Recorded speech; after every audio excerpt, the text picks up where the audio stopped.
অভিনয়, অর্থাৎ আমি একজন হয়ে অন্য জনের মতো ব্যবহার করব, একটা অন্য ছায়া ফেলব। এ সম্পর্কে অনেকের কৌতূহল আছে এবং অসাধারণ কিছু কাজ তৈরি হয়েছে আমাদের এই পৃথিবীতে। বাংলার কথা যদি আমরা বলি, তাহলে প্রথমেই যে নামটা মনে হয় সেটা হচ্ছে উত্তম কুমার। বাংলার বাইরে ভারতে নাসিরুদ্দিন শাহ, কিংবা বিশ্বের দরবারে বিখ্যাত শেক্সপিয়ারিয়ান অ্যাক্টর লরেন্স অলিভিয়ের। তাদের অভিনয় যদি আমরা খুব গভীরভাবে পরিলক্ষণ করি, যদি অনুবীক্ষণ যন্ত্র দিয়ে সেই অভিনয়কে আমরা বিশ্লেষণ করি, তাহলে আমরা বুঝবো যে এর পেছনে একটা পদ্ধতি আছে, একটা পন্থা আছে। এই পন্থা কি শেখানো যায়?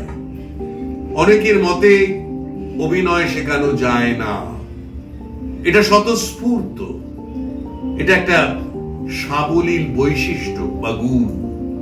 এই সাবলীলতা, এই স্বতঃস্ফূর্ততার সঙ্গে যদি একটু শিক্ষা থাকতো, যদি একটা মেলবন্ধন ঘটানো যেত শিক্ষা এবং মানুষের নিজের যে বাহ্যিক প্রবণতা, তাহলে অসাধারণ কিছু সৃষ্টি করা যেত।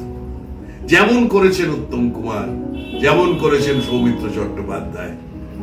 তাদের অভিনয় দেখলে একদিক থেকে মনে হয় অসম্ভব বিশ্বাসযোগ্য, কিন্তু সেই বিশ্বাসযোগ্যতার পিছনে অনেক গল্প আছে। এই গল্প নিয়ে নাড়াচাড়া করতে হবে এবং আমরা চেষ্টা করছি এমন একটা সংস্থা তৈরি করা যেখানে এই গল্পগুলো বলা হবে। সেই সঙ্গে থাকবে নানা ধরনের ব্যায়াম, মস্তিষ্কের ব্যায়াম, সেই সঙ্গে থাকবে অধ্যয়ন এবং পড়াশোনা, নাটক সম্পর্কে পড়াশোনা, অভিনেতা সম্পর্কে পড়া এবং অভিনেতাকে দেখা, নিজে অভিনয় করা। আমরা শেখাবো এবং শিখবো, কারণ যে অভিনয় করছে সে যেমন শিখছে আমাদের কাছ থেকে, আমরাও শিখছি তার কাছ থেকে, সেও শিখছে নিজের কাছ থেকে। অর্থাৎ যে কুশীলব এসেছে এই সংস্থায়, সে শেখাচ্ছে এবং শিখছে।